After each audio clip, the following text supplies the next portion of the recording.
Сағат түнгі 12 болып қалды. Жұрт аяғы басылды.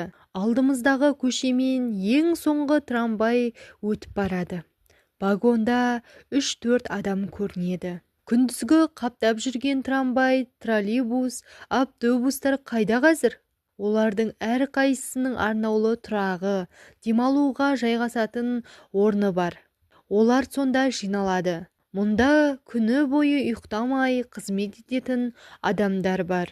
Олар әлгі мәшинелерді таңертеңгі сапарға әзірлейді. Күндіз бүлінген жерлері болса жөндейді. Іші сыртын сүртіп, еденін жуып тазалайды. Таңертең троллейбус, трамвай, автобустар тап-таза болып жарқырап шығады.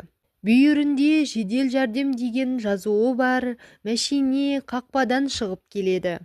Әлдебіреу аяқ астынан қатты ауырып қалған болар. Жедел жәрдем оны тез арада ауруханаға жеткізеді.